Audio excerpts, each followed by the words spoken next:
Значит, приятно вас сегодня встретить всех. Сейчас идет Успенский пост, который начался вчера, и начался он с Медового Спаса. Вот. Ну вот, как бы будем считать, что мы его продолжаем. Вот у нас вот есть сегодня тут именинница Оксана Ершова, которая у нас в прошлый раз тут мы делали духовую структуру для нее. Где она у нас? Что-то... А, вон она, в уголочке. Ага, все вижу. Так что мы будем ее сегодня приветствовать и делать ей виртуальные подарки. Творческие. Но мы продолжим ту же тему, которую мы начали в прошлый раз, но как бы ее вот реализовали только частично. Там вот делали духового соратника, да, то есть как бы который теперь с Оксаной. Она потом нам опишет свои взаимодействия там в чате, расскажет, как это у нее все происходило, какие у нее всякие интересные дела начинают сопровождать ее жизнь. Вот, но мы попробуем сегодня расширить вот наше представление о перспективах с тем, чтобы, ну, как бы вот перспективность, она у нас как бы такая была наиболее перспективная, то есть как можно шире. Потому что вот вопрос перспектив, он во что упирается? Вопрос, что такое перспективно? Вот, поэтому вот хочется узнать мнение присутствующих, что же такое, по их мнению, перспективно. Вот, например, перспективно устроился. Да, то есть, да, вот Ирина появилась, но она пока не хочет говорить.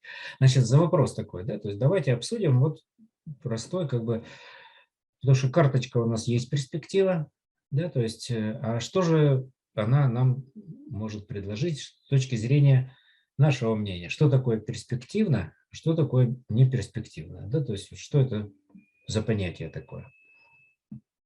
Ну, перспектива – это как бы вот что-то куда-то там, да, то есть есть художественная перспектива, например, да, когда мы видим, как бы, как объем выстраивается, да, то есть вот если с точки зрения графики, да, смотреть, то может быть рисунок плоским, да, то есть, а может быть с перспективой, да, то есть как бы есть еще одно измерение, вот. Ну вот, нам просто надо какое-то выработать единое мнение с тем, чтобы мы могли начать дальше вот развивать его и двигаться вот в сторону максимальных перспектив.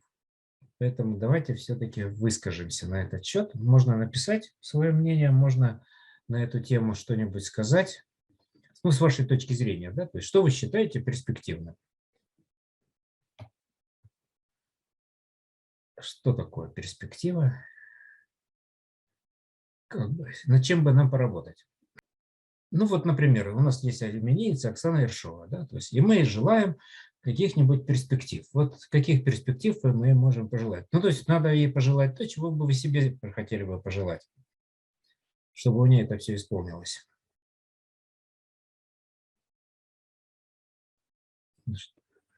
Если мы не можем обобщить, ну давайте к частностям перейдем. Перспектива, я тут у нас написал, кто написал?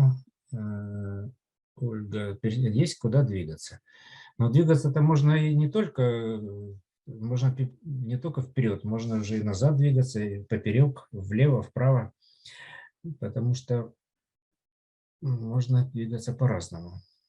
Перспектива возможность развития в будущем, возможно, большое количество вариантов, возможность выбора.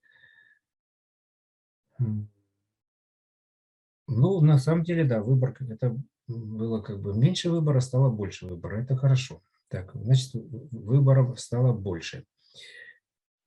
И развитие, да, то есть как бы два слова у нас есть: развитие как ключевое слово и возможность выбора, да, то есть, значит, выбираем развитие. Еще какие мнения на этот счет есть? Так, еще у нас тут сообщение есть: в будущем реально, возможно, некое будущее реальное. Но будущее, оно всегда реальное, хотя не всегда, да, то есть иногда бывает, что у человека нет будущего. То есть как бы он пришел к своему завершению, и никакого будущего нет. Значит, будущее как бы как некая возможность действительно куда-то двигаться, как вот Оля сказала, но тогда у нас получается, что двигаться не просто куда-то, а двигаться вот в сторону того будущего, которое нам наиболее хорошо. Успешность в исполнении желания. Вот еще мнение Тамара написала. Ну, успел, да, исполнить, успел к исполнению желания, значит, вот желание исполнилось. А если не успел, то желание может исполниться у кого-нибудь другого. Оксана, это мы все вам рассказываем, как бы, чтобы вы выстраивали как бы свою идею перспектив. Здесь, опять же, мы почему сейчас обсуждаем этот вопрос? Потому что вебинар – это всегда, вот тот светличные вебинары, светличные игры – это всегда есть некий работа со светом. Да, то есть у нас как бы светлицы есть, и мы говорили, да, еще в прошлый раз и неоднократно, что есть некий процесс взаимодействия со светом, да, то есть он заключается в неких этапах просвещения, да, просветления, озарения и развития, да, то есть как бы развитие как возможность некого синтеза. Вот. Поэтому мы сейчас с вами пытаемся, вернее, это у нас как бы все части образования, да, то есть у нас, чтобы у нас появился некий образ, как некое решение некой задачи, поэтому мы на начало вебинара ставим какую-то задачу или запрос, или еще что-то, потом мы тут взаимодействуем, пытаясь все-таки сформировать структуру, которая бы позволила неким образом решить те задачи, которые перед нами стоят. Поэтому я надеюсь, что у всех есть вот эти вот запросы, и мы сейчас будем с этими запросами работать. Вот. Включая вот нашу именинницу Оксану Ершову. Возможность развития, да, вот опять же в той или иной области. То есть развитие как некое приращение, да, то есть ну, возможности для оптимального жизненного продвижения. Вот. Оптимальное и жизненное продвижение. То есть продвижение жизни. Вот прозвучало наконец у нас это вот ключевое слово. Потому что что мы продвигаем? Себя продвигаем. Или мы как бы здесь можем решать более общая задача, нежели вот как бы продвижение себя. Поэтому мы давайте посмотрим на вот это вот процесс перспектив, да, как бы с глобальных позиций. То есть у нас есть вот наша планета, есть мы, и мы хотим как бы вот, чтобы мы в рамках взаимодействия со структурой перспективы, значит, у нас какие-то вот перспективы перед нами открывались, что-то новенькое, чтобы нас это развивало, это двигались мы вперед. Но вопрос такой вот возникает. А перспективно с нашей точки зрения, это перспективно с точки зрения, допустим, нашей планеты. Как бы вот мы хотим, чтобы перед нами что-то открылось, но это на пользу планете пойдет, или как бы жизни вот на нашей планете, или нет. Почему вдруг возникают какие-то вот катаклизмы, почему у нас вот нету возможности как бы стабильно и стационарно работать, взаимодействовать, а вот надо через какие-то идти обязательно трудности и препятствия. Да? То есть, вот. Но дело в том, что если мы рассмотрим жизнь с точки зрения существования ее, да, то есть мы видим, что она, жизнь не просто как бы существует в некой стационарности. Это есть некое движение, как вот мы сказали, да, движение как некое развитие. Поэтому, если мы говорим о возможностях человека, да, то есть в этой жизни, то, вероятно, ему бы хорошо бы увеличивать своими действиями, да, количество жизни в этой жизни. Поэтому мы предлагаю вот как бы поработать нам сегодня вот над глобальными перспективами. А глобальная перспектива сделать себя наиболее эффективным с точки зрения жизнепроявления. Чтобы мы свою жизнь могли проявлять легко и свободно, и чтобы мы могли увеличивать количество жизни на планете и так далее. Да? То есть, как бы, ну что у нас проявляет жизнь, если мы зададим все этим вопросом? Как у нас жизнь? Она у нас как бы вот зарождается что-то, потом она растет, растет, растет, а потом умирает.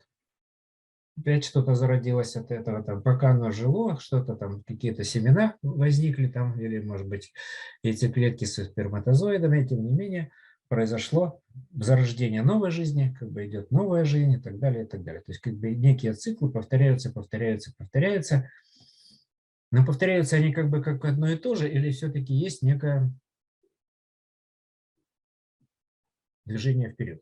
Да, то есть, ну, с точки зрения эволюции, вроде бы есть какое-то движение вперед, появляются новые виды живых существ, и в том числе вот появился человек. Это естественный этот процесс или искусственный, мы пока трудно сказать, потому что есть разные мнения. Есть мнение, что человек – это искусственное создание с точки зрения, как бы сильно не вписывается вот во все зависимости, которые есть для живого. Почему? Ну, потому что есть такой, например, показатель, сколько кислорода потребляет живой организм за свою жизнь на килограмм своего веса. Вот. И оказалось, что этот показатель очень одинаков для класса живых существ. Ну, например, пресмыкающиеся, да, то есть вот все там змеи, там ящерицы и так далее. Оказалось, что для всех них, сколько бы, какой бы у них век не был, одни дольше живут, другие меньше живут, но у них этот показатель одинаковый. Млекопитающие, опять же, этот показатель одинаковый. Насекомые, у них свое число, но одинаковое для всех насекомых. Вот. Но вот оказалось, что в этой закономерности как бы человек выбивается из всех млекопитающих. Для всех млекопитающих это одно число, а для человека оно в 10 раз больше. И главный потребитель кислорода – это у нас мозг. Поэтому важно, чтобы мы кислорода-то нам хватало, чтобы у нас не было ограничений по кислороду. А вот жизнь человека, она приводит к тому, что ну вот как бы там борьба за экологию, что человек уничтожает кислород, его становится меньше. Но это тоже вопрос, хорошо это или плохо. Ну, например, есть разные стороны ответа на этот вопрос. Вот есть предположение, что это хорошо, что человек сжигает кучу всякого углеродного сырья. Почему? А потому что углерод, он выводится живыми организмами из системы экологической, да, то есть как бы вот накапливается где-то уголь, там нефть, там еще что-то такое, то есть накапливается в виде каких-то сланца там и так далее. То есть много всяких как бы вариантов ископаемого топлива, но это углерод, который за миллионы лет был выведен из окружающего оборота, да, в виде живых существ каких-то, там они накопили в нем себе, потом умерли, а их накопилось много-много-много, вот, да, то есть как уголь появился, да, то есть как бы там находят вот эти стволы деревьев и говорят, это вот на самом деле углерод, который был в живых существах. И это приводит к тому, что на самом деле, что температура, все говорят, что вот есть глобальное потепление, да, то есть, а на самом деле есть мнение, что это как бы локально очень. Если сравнивать, например, с циклом оледенения, они не одно оледенение было перед этим, да, то есть как бы, а были еще циклы оледенения. И оказывается, что с каждым разом, то есть вот эти циклы оледенения все более и более холодные, все более и более продолжительные. Почему? А потому что чем больше кислорода, тем более прозрачная атмосфера, тем меньше вот этот парниковый эффект, тем больше тепла улетает в космос. Да, то есть планета потихонечку начинает вот так глобально остывать. Но она не... Хотя есть какие-то промежуточные циклы, где вот планета то нагревается, то это... И вот даже лет там, может быть, миллион лет назад, а может чуть меньше, климат был более теплый, чем сейчас.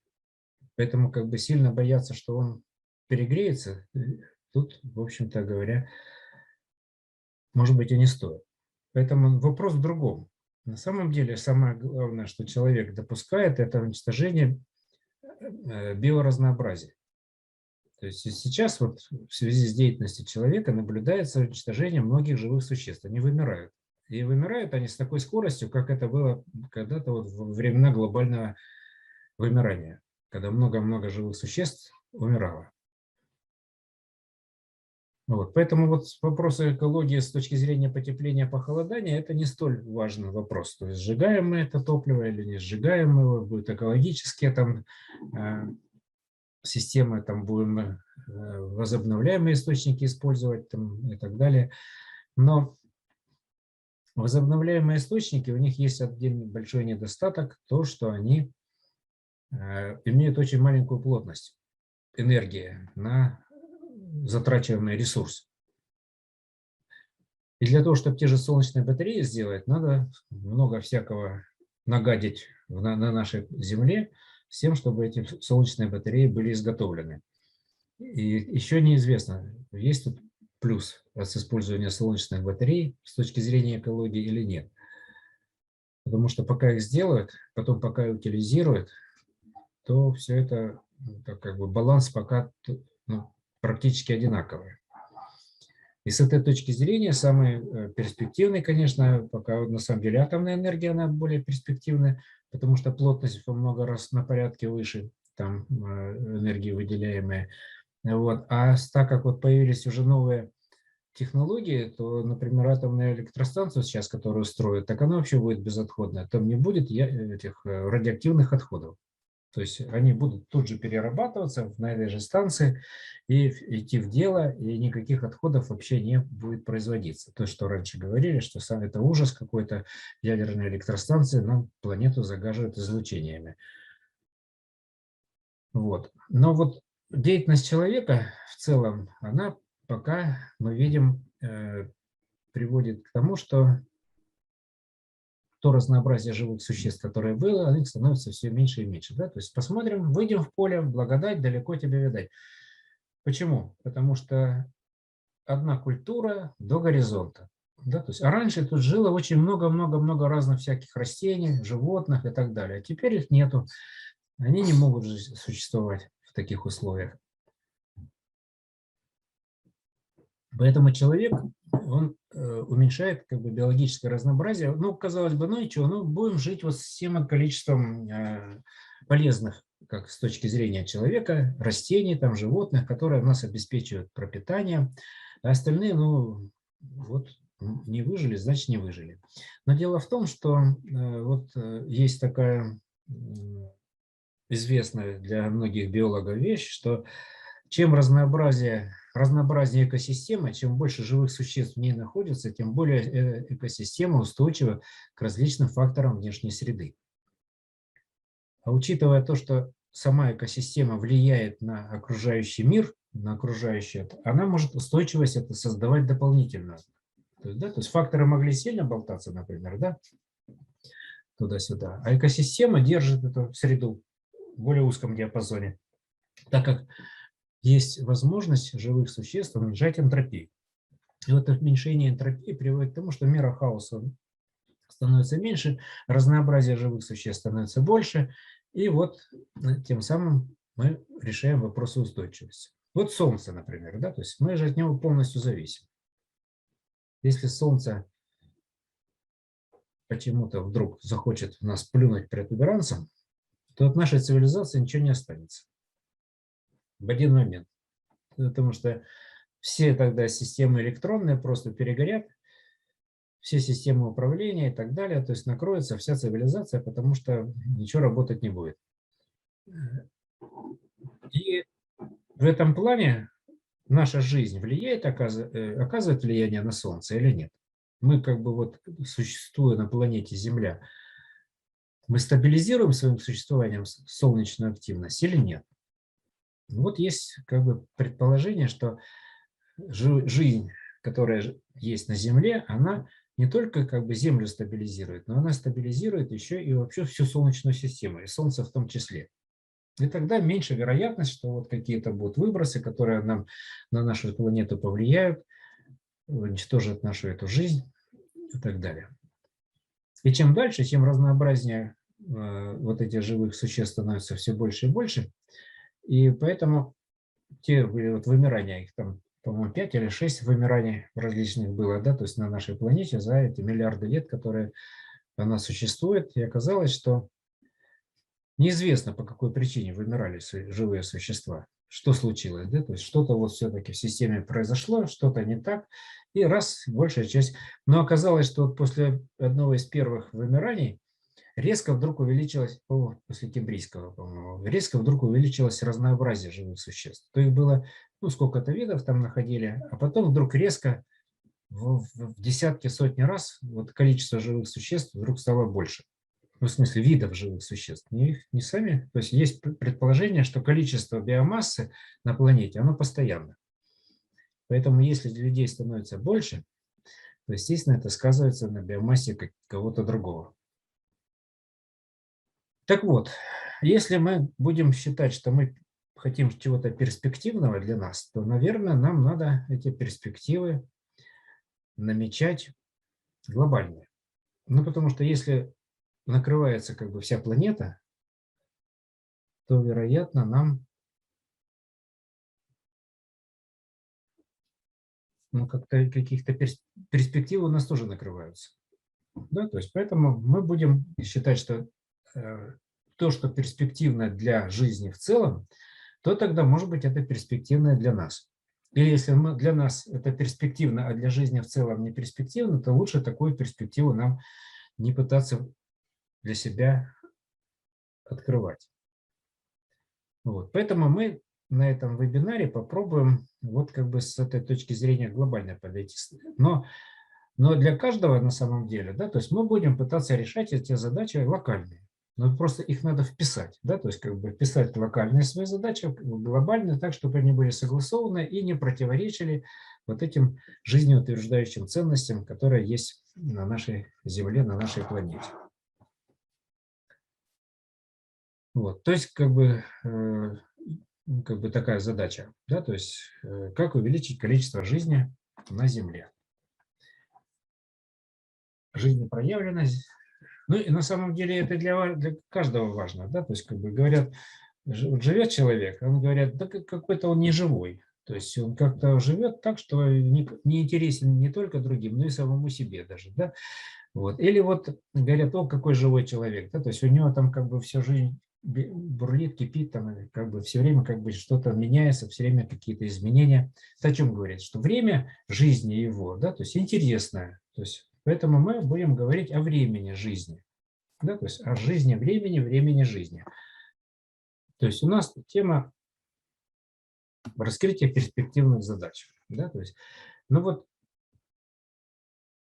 что человека заставляет двигаться вперед, что является его стимулом. Да? То есть вот разные стимулы. Есть чисто материальные стимулы, которые ну, как бы вроде бы как облегчают жизнь человека, а есть стимулы другого рода, когда нам надо сделать что-то такое, ради чего мы здесь оказались в этой жизни,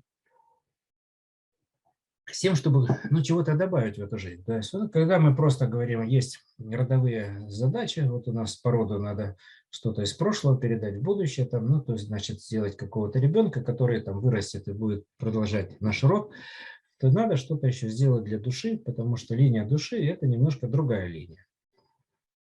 Вот. И поэтому у нас возникает вопрос, как нам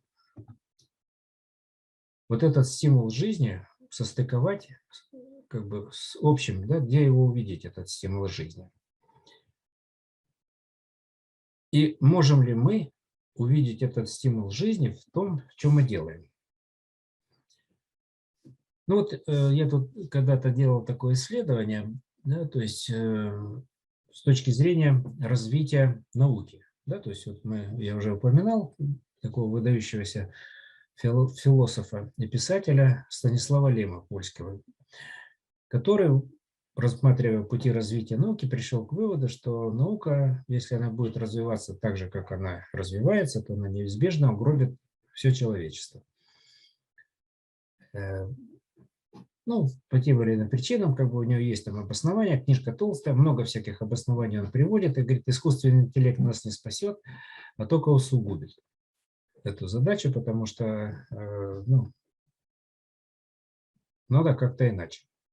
И вот он предложил такую программу для развития науки, именно вместо экстенсивного пути развития, когда там все больше и больше ресурсов надо, чтобы что-то открыть, к интенсивному, когда наука сама начинает генерить информацию за счет каких-то внутренних ресурсов, да, то есть и ее выращивает по принципу, как это делает природа. Вот. И я в этой статье анализировал, когда вопросы развития, сейчас я покажу эту статейку, информационного синтеза, да, то есть делал анализ для такой системы, как эксперт-операторное взаимодействие. Была статья в журнале «Сознание, физическая реальность», еще в 2000 году я ее опубликовал, и там как раз рассматривал, как все это происходит, каким образом можно выращивать информацию с точки зрения вот эксперт-операторного взаимодействия. Да, то есть, значит, и показывал, что есть, значит, вот Станислав Лем, он сформулировал 3 таких вот условия, чтобы устройство, которое выращивает информацию, оно что делает? Оно должно быть частью и одновременно частицей, то есть этой системы, да, должно быть собой и одновременно отображением чего-то вне, моделью. То есть мы должны иметь некие модельные отображения, которые бы представляли из себя интерес с точки зрения вот этой вот информации. То есть, он говорит, фенотипы, представляющие собой информационную запись реального явления. Второй принцип – это необходимо собирать и передавать внутриисходную информацию. То есть система должна как бы ее откуда-то получать тем, чтобы ее можно было обрабатывать, то есть собирать. Да? То есть и третье – это фильтровать получаемую информацию. То есть надо, чтобы был какой-то селектор, который бы отбирал хорошую информацию, переводил внешнюю информацию на уровень частиц, и наоборот оттуда рассматривал, какие отображения получает, и можно было делать выводы. То есть 2 информационных потока, один внутрь, другой наружу. И вот с этой точки зрения мы можем тогда говорить, да, вот эта система, если она выполняет эти принципы, она будет выращивать нам информацию. Так вот, эксперт-операторные отношения, они полностью соответствуют вот этой вот требованиям, которые мы говорим о взаимодействии эксперта-оператора. То есть у нас есть система, состоящая как минимум из 2 частей, А и Б. А – оператор, Б – эксперт. И между ними есть связь, да, двусторонняя, она и туда, и обратно. И вот эта двусторонняя обратная связь, она порождает нам возможность говорить об объединении этой системы в нечто большее. Да, то есть, поэтому эти условия, о которых мы говорили, она тут полностью выполняется. То есть, и у нас какая связь между экспертом и оператором? У нас световая. На уровне светов есть возможность объединиться и обмениваться информацией. Тут мы дальше модель рассматриваем, как это все происходит, как информационные потоки двигаются. Но возникает, и вот такая у нас получилась вот кривуля, которая показывает, что вот у нас как меняется предъявимость оператора информационная и как меняется предъявимость эксперта. Да? То есть есть возможность выхода эксперта на новое качество, когда он может превысить предъявимость оператора по этому качеству и получить приращение того, чего еще никогда не было. То есть есть возможность сделать информационный синтез. Ну вот вопрос возникает, а если в системе нет информации, например, да, то есть почему ее может не быть? Например, точка сингулярности, да, то есть когда информация сворачивается, там черная дыра, там как бы это, вот говорят, что за пределы черной дыры никакая информация не выходит. Этот Хокинг там такое открыл.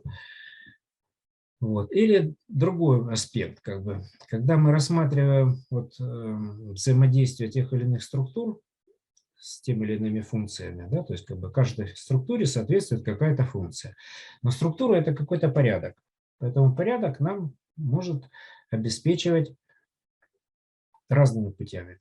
То есть есть вещественный порядок, да, порядок атомов, молекул, там, каких-то веществ, их структура, как она устроена, да, то есть как бы вот это вещественный порядок, когда есть вещество и в нем есть определенные выстроенные взаимодействия внутри этого вещества, и тогда мы говорим, вот некая структура вещественная. Есть полевая структура, когда мы говорим, что есть еще поля, переносчики взаимодействия. Да, то есть гравитационная, электрическая, магнитная, сильная, слабая. Как бы вот это вот 4 основных вида взаимодействия, которые существуют. В них тоже может быть по-разному организовано. Вот одни поля, одни, например, внутри атомов только могут быть, да, например, сильное взаимодействие, это внутри ядра атомов. За пределами ядра этих взаимодействий нет. Да? То есть, а вот гравитационные, они вообще очень слабые, самое слабое взаимодействие гравитационное. Но в силу того, что у него нету границ, да, то есть они на любом расстоянии могут двигаться, то в целом, как бы, когда мы аккумулируем вот эти вот множество вещества, то получается, что гравитационное поле может быть очень большим. И в конечном итоге схлопнуть нам ту же информационную компоненту. Но может быть чисто информационная структура. Да? То есть когда нету носителя вроде бы, она не зависит от носителя тогда. То есть для того, чтобы была информация, нужен носитель, да? То есть, который бы все это могло записать. Но с информацией там есть одна интересная такая особенность, что информация обязательно должна быть, источник информации, должен быть приемник информации. Если есть только источник информации, то он бессмысленный. Потому что, вот, например, да, то есть мы там в двоичном коде можем записать, например, что такое бином Ньютона. Да, то есть как бы это вот некое соотношение каких-то там частичек и выписать вот как некие значки в конечном итоге, что такое бином Ньютона, и его каким-то образом отобразить. Но если его отобразили тем, кто это может прочитать, для них это информация. А если мы просто какие-то значки написали, да, то есть и никто не понимает, что это такое, это никакой информации в этом нет. Поэтому вот молекулы в воздухе, они, может быть, там, миллиарды всяких каких-то комбинаций вот в кубическом сантиметре. И в этом кубическом сантиметре и бином Ньютона есть, и все что угодно. Да, то есть, но так как нету потребителя этой информации, то это совершенно остается бессмысленно. Или вот говорят, если посадить, допустим, там 1000 обезьян и заставить их стучать на клавиши по пишущей машинке там, или на компьютере, то когда-нибудь там, за миллионы лет они обязательно воспроизведут случайным образом текст британской энциклопедии. Но если некому почитать эту британскую энциклопедию, то эти обезьянам как бы совершенно бессмысленно это занятие. Да? Вот. Поэтому возникает область, да, где нету, то есть что эта информация, она присуща чему? Присуща, опять же, нашему вот этому миру вещественному. Это обязательно какой-то должен быть носитель, или вещественный, или полевой, для этой информации. Ну вот. Ну а теперь как бы переходим к теории физических структур. Что она нам говорит? Она говорит, что, оказывается, есть еще нечто за пределами нашей реальности. Да? То есть вот этот мир структур, о котором еще Платон говорил, о котором Кулаков сказал, что это то, что отображается в наш мир. Поэтому у нас есть система отображения, это вот наша реальность, наш 3D-монитор, в котором мы находимся, и есть мир структур, как неких программ, которые формируют нам вот эту реальность. Но в этом мире структур-то возможностей гораздо больше, чем отображено сюда. Да? То есть, поэтому, если мы хотим, чтобы у нас что-то тут менялось, да, то есть, значит, нам надо что-то отобразить из этого мира структур, как бы эту структуру сюда проявить. Да? То есть, вот природа, она этим и занимается. Она проявляет из мира структур там, новые виды живых существ, там, новые отношения, новые какие-то связи, да, то есть и так далее. То есть это делается через, например, геном. Но геном – это такая система, которая имеет мерность больше, чем вот этот наш 3D-монитор. И поэтому он сюда отображен частично. То есть вместо 64 вариантов нуклеотидов только, то есть, реализуется только 21 комбинация. Да, то есть 2/3 отсутствуют, потому что они сюда не отображены. Но это говорит о том, что есть некая система отображения. Значит, есть как некий такой прожектор, который светит как бы и сюда отображает. Ну, вот представьте себе плоскость какую-то, да, как бы вот есть некая лампочка. Лампочка такая, да? Сейчас мы ее включим. Как иллюстрацию. И вот эта лампочка нам может что-то освещать. Да, вот мы ее включили, вот она светится. Она светится, вот на стол она светит, лампочка, это вниз. Вот она как бы, я так направляю, чтобы она... И стол поэтому освещен. На столе появляется пятно. В этом пятне у нас мы можем какую-то вот видеть тень от руки, например, да, то есть как некое взаимодействие чего-то вот такого вот более объемного с той плоскостью, которая у нас существует. Да? То есть поэтому мы можем говорить, что вот есть некий источник света из мира структур, который нам проявляет эту жизнь. И проявляет он это дело через время. То есть этой системой проявления у нас является время. Поэтому если мы хотим, чтобы у нас было перспективное проявление, да, значит, нам надо проявлять что-то перспективное для всего живого мира, да, то есть как бы, и чтобы это все живое в этом мире стало еще более живым. Да, то есть тогда мы что-то делаем, и у нас жизнь от нашего действия, от наших перспектив становится больше в этом мире. То есть мы тоже начинаем синтезировать. Вот. Да, то есть поэтому в мире структур там нету информации, нету вещества, нету поля. Да, то есть, но там есть структуры. И из этих структур уже дальше вот формируется все остальное. И информация, и вещество, и поле. Поэтому, когда мы работаем через мир структур, то мы там фактически создаем условия для проявления во времени каких-то вот структур, которые дальше уже начинают преобразовываться в информацию, вещество в поле, и что-то в этом мире начинает изменяться. Если мы это делаем для того, чтобы в этом мире стало больше жизни, больше живого и больше интересного, приятного, нового, сильного и неожиданного, ну тогда вот это перспективно. А если от наших действий как бы мир становится все хуже и хуже, жизнь становится все более мрачной, то, может быть, перспективы-то у нас и есть в этом направлении. Мы можем это делать еще кровью, еще сильнее все загадим, и все более эффективно это все как бы приведем к какому-то вот еще более ужасному виду. Вот. Чем некоторые и успешно занимаются. Но вот у нас на самом деле как бы немножко задача другого рода стоит. Поэтому мы сейчас будем раскрывать перспективы вот с разных позиций, глобальных и не глобальных. Да, то есть как бы и делать это из мира структур, то есть как бы альтернативой вообще синтезу информации. То есть мы будем создавать некие условия для того, чтобы синтез информации шел более эффективно. Да, то есть как бы создавалась новая жизнь и что-то новое появлялось.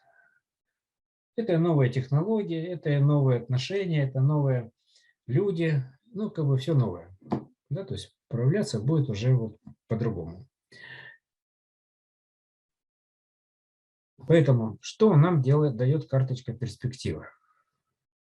Сейчас мы это посмотрим. Вот, значит, это описание карточки. Что перспектива делает? Способствует формированию активной связи между различными системами.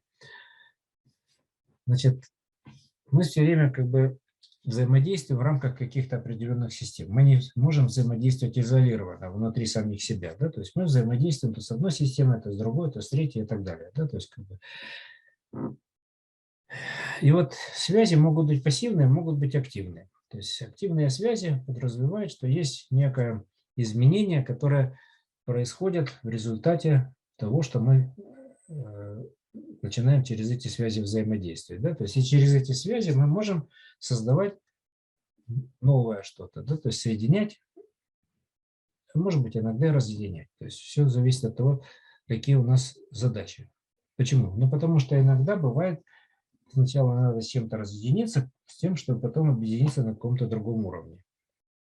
Ну, то есть разобраться, да, то есть как бы вот что-то у нас существует такое, что у нас уже вот по самую крышу, и дальше уже ничего не помещается. Нам надо что-то убрать, очистить, как говорят, поле для новых событий и начинать уже, как говорят, или с чистого листа, или там с получистого, ну, как оно пойдет.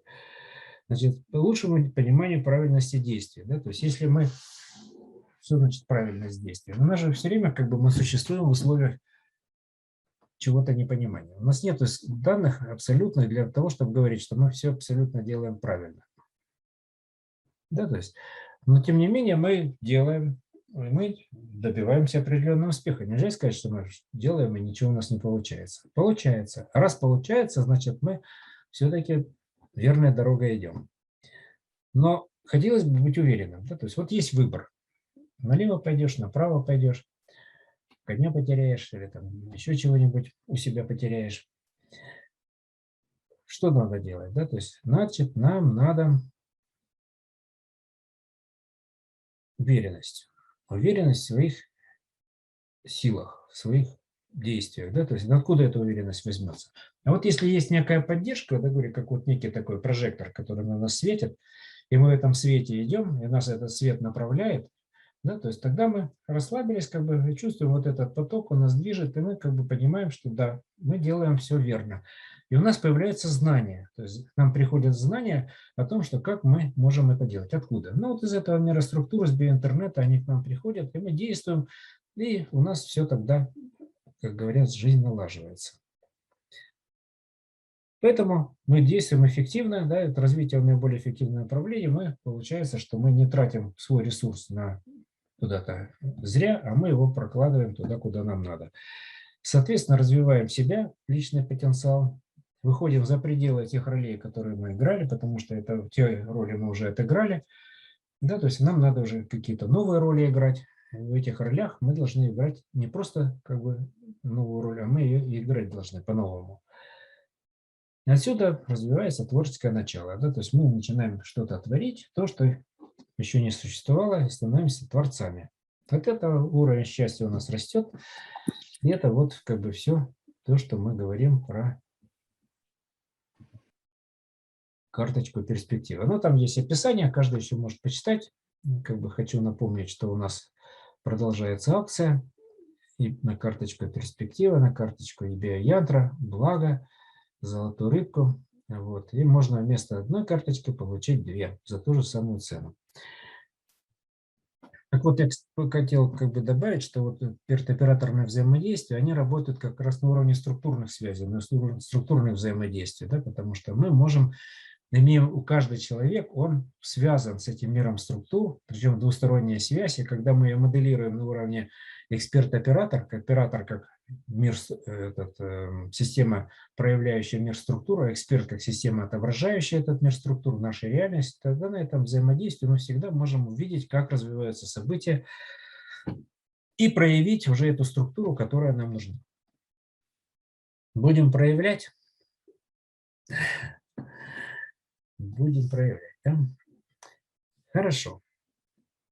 Если вопросов у матросов нет вопросов, сейчас у нас 23 человека.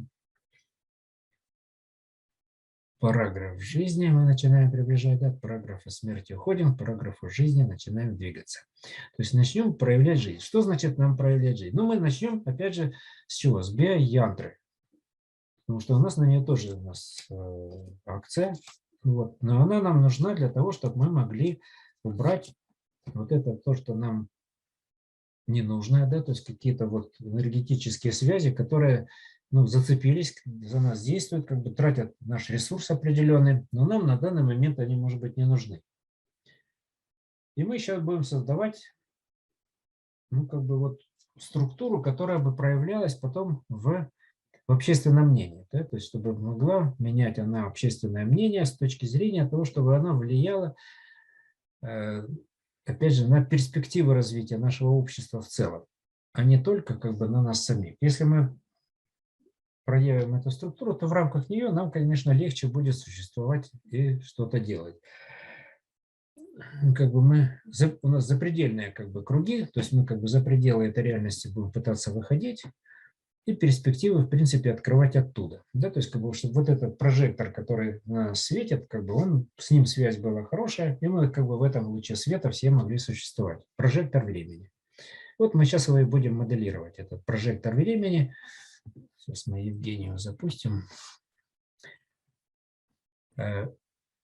Что значит прожектор времени? Да? То есть есть в мире структур некая структура, которая пытается проявить нам что-то вот в этой жизни. Да? То есть, но ей почему-то вот не удается это сделать. То есть вот каждый у нас существует, как бы у него каждого свой есть прожектор, который его подсвечивает. Но этот прожектор почему-то, может быть, слабовато светит. Да? То есть как бы на кого-то вообще не доходит свет того вот этого высшего я, которое есть у каждого человека. Раз не доходит, то человек считает, что он вот такой маленький, он только вот проявлен как такой биологический объект, у него одна задача – это себя тут размножить, сделать что-то такое, ну, как бы связанное чисто на вещественном уровне.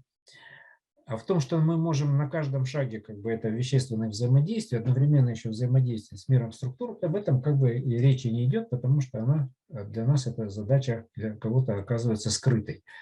Скрытая, и поэтому раз скрыто, то мы ее не используем. Почему скрыто? Ну, не хватает мерности отображения, то есть не хватает мерности взаимодействия с тем, чтобы можно было эту вот задачку осознать и проявить. Да? То есть почему? Ну, вот мерность этого мира, она, к сожалению, вот такая. И вот мы в прошлый раз делали для Оксаны Ершовой ее духового соратника, да, который бы мог помочь в этом плане наладить эту связь. Да, то есть как некое промежуточное звено между миром структур, которые там есть, и где-то вот нашей реальностью, в которой мы погружены. Если не хватает мерности для что-то понимания, значит, кто-то должен сбегать туда и что-то принести. Ну, знания эти, да, то есть как бы, тогда мы, может быть, нам будет легче взаимодействовать, да, с этим миром, и мы будем более эффективны в этом плане. Вот. Поэтому мы сейчас попробуем, ну, как бы, тиражировать мы не будем, мы потому что потом, может быть, каждому тоже попробуем помочь вырастить своего собственного соратника. Ну, со, да, то есть это, опять же, как соединение, ра – это свет, да, т – это время, ник – это, ну, победа. Значит, как бы вот тот, кто будет помогать делать победу света у каждого, и чтобы можно было светить всегда, светить везде. И от этого света становилось бы лучше, больше, и тогда в этом свете мы бы выглядели более привлекательно, чем бы мы этого света не имели. Да, говорят, вот.